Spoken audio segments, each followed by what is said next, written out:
Assalamualaikum warahmatullahi wabarakatuh. Para pemirsa MD Channel Rohimakumullah, semoga kalian senantiasa dipanjangkan umur, juga senantiasa sehat walafiat. Amin ya robbal alamin. 22 Oktober 45, resolusi jihad panggilan jiwa, santri dan ulama tetap setia, berkorban pertahankan Indonesia.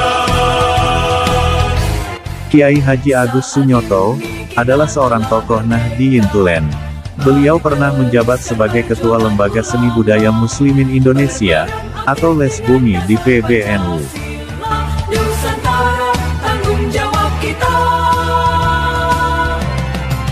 Salah satu karya fenomenalnya adalah buku Atlas Wali Songo, yang mengisahkan penyebaran agama Islam di bumi Nusantara. Yang tokoh-tokohnya nyata atau tidak sekedar dongeng.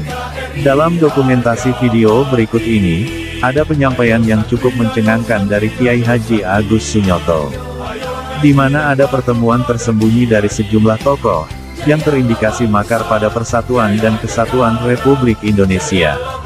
Dan dalam penuturan Kiai Haji Agus Sunyoto, para tokoh tersebut menganggap Nahdlatul Ulama tidak punya peran sama sekali terhadap kemerdekaan bangsa Indonesia, dan bukan hanya itu, pergerakan 212 didanai oleh para tokoh tersebut. Dan Indonesia direncanakan oleh para tokoh tersebut akan dibubarkan dan selanjutnya, dibagi menjadi dua negara, NRN atau Negara Rakyat Nusantara untuk wilayah timur, dan Negara Khilafah untuk wilayah Kalimantan dan Sumatera. Seperti apa penyampaian mengejutkan dari Kiai Haji Agus Sunyoto tersebut? Simak dan saksikan tayangannya dalam video berikut ini. Selamat menyaksikan.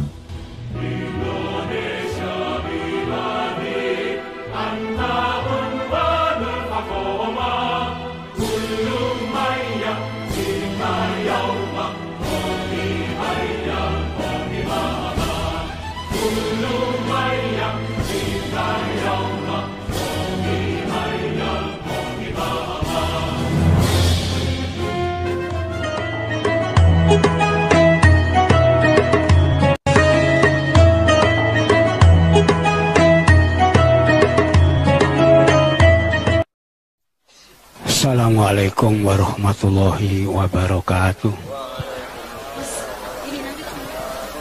Alhamdulillah, alhamdulillahirabbil alamin, wa bihi nasta'inu ala umuri dunya waddin, wassalatu wassalamu ala asyrofil anbiya'i wal mursalin, sayyidina wa maulana Muhammadin wa ala alihi wa ashabi ajma'in, amma ba'd. Lumantar para kiai ulama ingkang kawula taati, khususan Rais Surya PCNU Salatiga, Ketua Sanufidiyah PCNU Salatiga, ya, Sohibul Bait, ya, Pondok Pesantren Al-Falah, ya, dan Ketua IKAPMI Salatiga dan Ketua PMI Salatiga dan sahabat-sahabat sekalian. Alhamdulillah, ya, ini saya hadir di sini tentang sarasehan Hari Santri, ya. Jadi untuk tahun ini Hari Santri diangkat besar-besaran secara nasional, ya. Itu bukan kebetulan, ya, tapi ada sesuatu yang memang harus dilakukan nasional, ya. Ada beberapa hal yang ingin saya awali, ya, untuk bisa memahami kenapa pemerintah dan seluruh elemen negara itu memberikan dukungan besar terhadap perayaan Hari Santri secara nasional tahun ini. Yang pertama, ya, ini menurut catatan saya, tahun 2014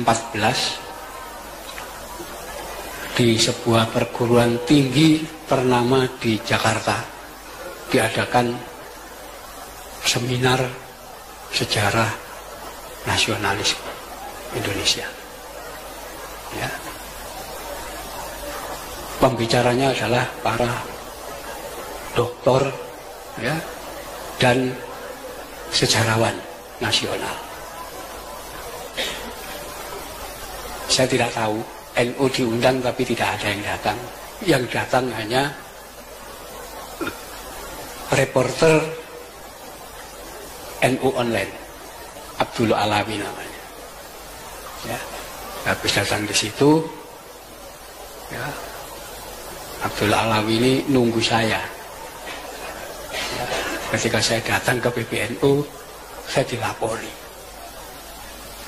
Ini hasil seminar, ya, yang dilakukan di perguruan tinggi besar ini. Itu semua pembicara mengatakan dalam pergerakan nasional Indonesia, ya, perintisan mulai kebangkitan nasional sampai Indonesia merdeka, sampai membentuk negara Kesatuan Republik Indonesia, satu-satunya organisasi yang tidak punya peranan apapun NU. Ya. Jadi NU sama sekali nggak punya sumbangan apapun pada negara ini. Itu pandangan para sejarawan. Ya. Pandangan para sejarawan tentang NU. Sampai dengan sinis mereka mengatakan PKI itu aja punya peranan kok. Ya, pernah berontak melawan kolonial, melawan Belanda tahun 1926. Ya, ini PKI. NU nggak pernah. Ya, nggak punya peran apapun. Rupanya mereka sangat yakin dengan sejarah versi mereka. Ya, di mana dalam sejarah versi mereka itu sumber-sumber itu kan semua tersimpan di museum-museum dan perpustakaan di luar negeri. Ya, mereka yakin orang NU nggak bakal bisa masuk ke sana. Ya, kalaupun pernah ada yang keleden, nggak bakal bisa baca dokumen itu. Kenapa? Bahasa Belanda. Kalau ke Inggris juga nggak bisa baca itu. Ke tempat lain, ke Jepang juga nggak bisa baca dokumen-dokumen itu. Ya, pokoknya NU ini dianggap kumpulan orang bodoh yang asal ikut gitu aja. Itu 2014. 2015 ada satu peristiwa. Ya. NU diundang, ya, dalam pertemuan di kafe yang terletak di Jalan Kemang Utara, ya, yang datang Les Bumi. Ya. Nah, di situ yang dibincang adalah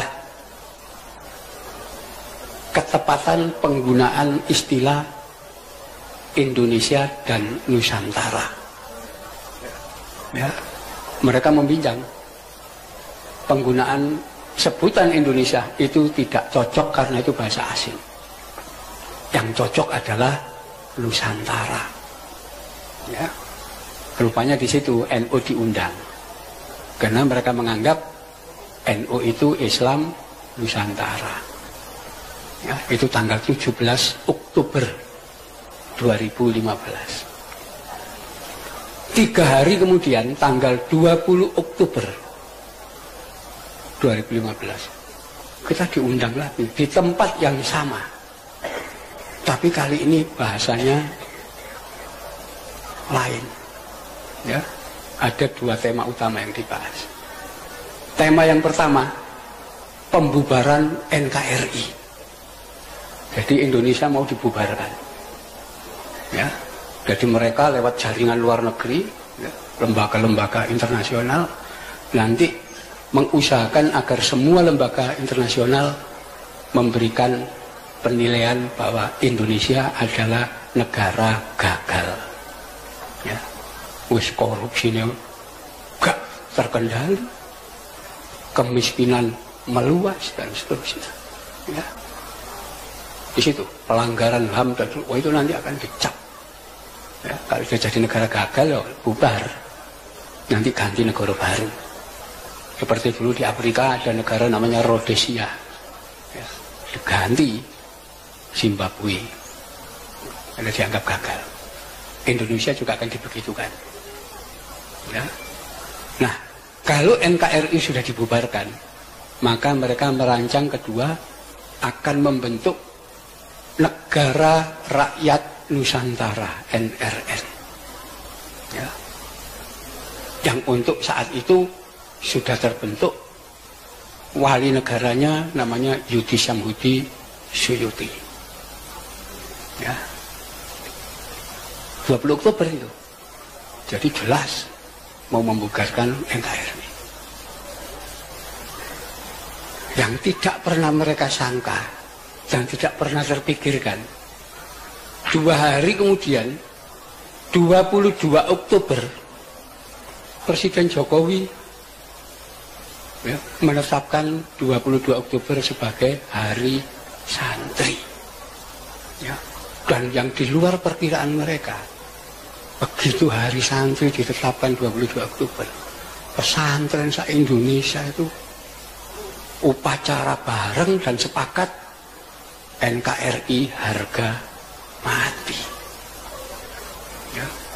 Oh, itu rencana kacau mereka. Ya. Tapi mereka masih melanjutkan rencana itu. Ya. Salah satunya kita bisa lihat gerakan 411 dan gerakan 212. Mereka yang biayai. Ya. Mau menggulingkan Jokowi, bukan hanya menggulingkan Jokowi, tapi mau membubarkan Indonesia.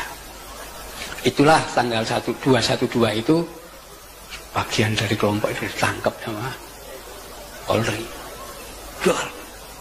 Perangi. Termasuk nanti diikuti pembubaran HTI. Ya memang jaringannya ke sana nanti. Karena Indonesia akan dibagi 2. Negara Rakyat Nusantara itu wilayah Indonesia Timur, Indonesia Barat, ya, Kalimantan sampai Sumatera itu khilafah bentuk negaranya. Ya. Itu fakta. Ya. Itulah tanggal 29 Oktober saya ketemu Kiai Said Akil di Juanda, Surabaya. Saya laporkan ya, pada beliau ini faktanya. Beliau lihat tuh. Ini makar ini sudah mau membubarkan negara dan bikin negara baru. Ya. Ya. Jadi nanti kalau negara rakyat Nusantara itu terbentuk, setiap satu warga negara itu dikasih tanah 2,5 hektar dan uang 160 juta. Ya, itu rancangan mereka, dananya gede. Dan ini dibalik itu ada kekuatan besar. Ya, disitulah. Ya, yang Said Akil melaporkan peristiwa itu ke Kapolri, ke Panglima dan kepada Presiden. Ya semua aja. Itu. Jadi itulah yang kemudian ya, nanti aja. Itulah yang kemudian menjadikan pemerintah sudah mengetahui ketika muncul gerakan 411 dan 212 dan nanti akan diteruskan pada gerakan yang lain. Ya. Ini orang-orang yang nganggap NU tidak punya peran apapun, keliru mereka. Ya. Itu sebabnya mulai bulan November awal ya, 2015 saya menyusun sejarah nasional, terutama peranan pesantren. Ya, dalam pergerakan nasional kita. Selama ini ada pandangan keliru ya, bahwa santri itu adalah orang-orang didikan pesantren-pesantren yang jumlahnya sedikit, ya, lebih banyak lulusan sekolah. Itu zaman sekarang, zaman dulu enggak. Pesantren itu pendidikan formal. Mulai anaknya wong kampung sampai anaknya raja itu ya belajarnya di pesantren. Nggak ada sekolah zaman dulu, nggak ada pesantren. Ya. Jadi kita lihat aja Sultan Agung belajarnya di pesantren mana, Amangkurat sampai Hamengkubuwono, Pakubuwono, Pangeran Diponegoro, orang pesantren semua. Karena nggak ada sekolah. Sekolah itu baru muncul tahun 1901. Politik etis baru ada sekolahan bikinan Belanda. Sebelum itu, ya kalau kita baca riwayat bupati-bupati zaman VOC sampai zaman kolonial Belanda, lulusan pesantren.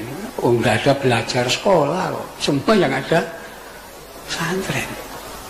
Ya, nah disitulah dengan asumsi pandangan bahwa pendidikan pesantren itu menyangkut seluruh elemen penduduk di negara Indonesia. Ya.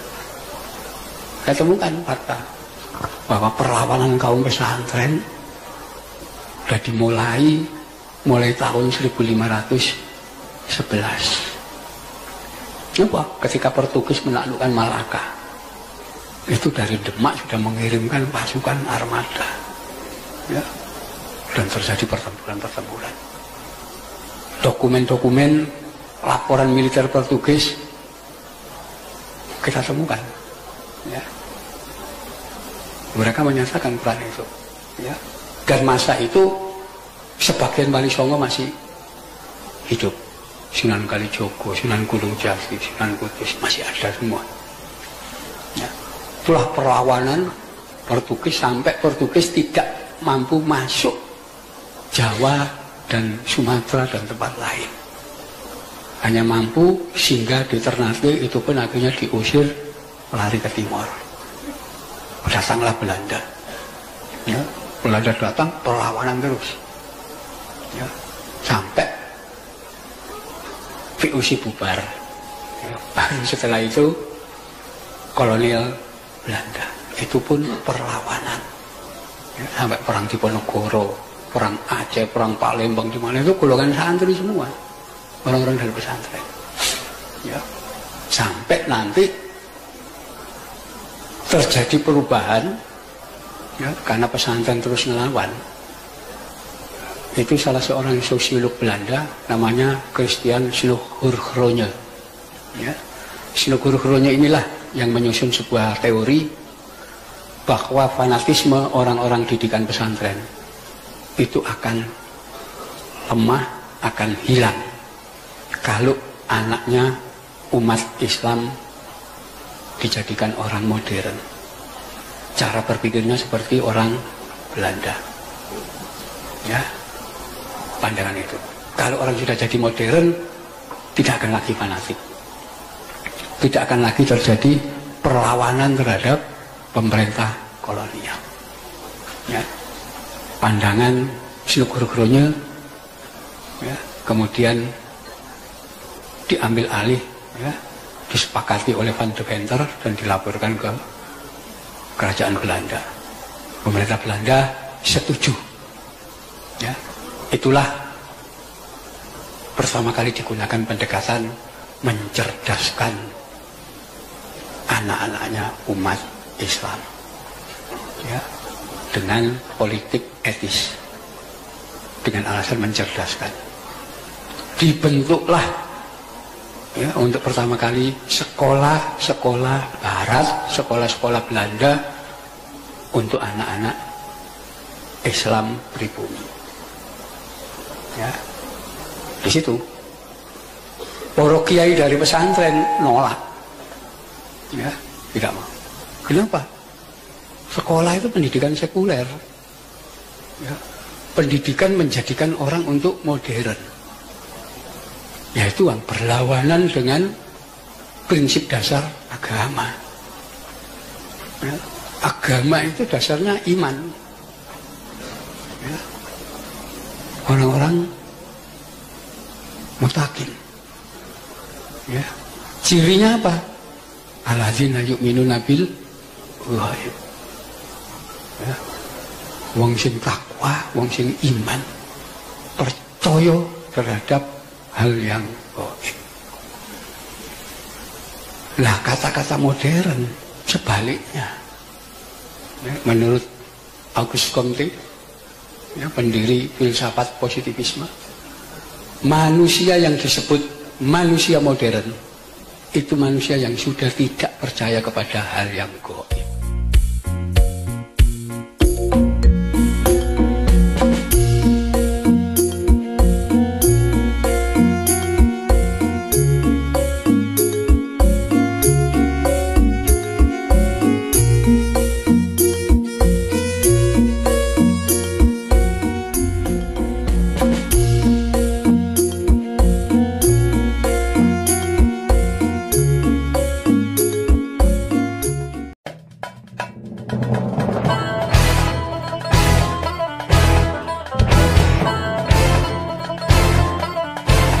Dengan mengucap Alhamdulillahirobbil alamin, kami haturkan ucapan terima kasih sudah menonton. Semoga persembahan kami menjadi ilmu yang bermanfaat. Amin ya robbal alamin wa ya mujibas sailin. Sekali lagi kami sampaikan terima kasih. Dan bagi yang belum subscribe channel kami, silahkan subscribe. Bagi yang sudah subscribe kami ucapkan, jazakumullah khairon kasiro. Akhir kata, ihdinas sirotol mustaqim, wal afu minkum. Wassalamualaikum warahmatullahi wabarakatuh. Saat ini kita telah merdeka, mari teruskan perjuangan ulama, berperan aktif dengan dasar Pancasila, Nusantara tanggung jawab kita. Hari santri, hari santri, hari santri, hari santri murni cinta pada negeri, ridho dan rahmat dari Ilahi, NKRI harga mati. Ayo santri, ayo santri, ayo santri, ayo ngaji dan patuh pada kiai. Jayalah bangsa, jaya negara, jayalah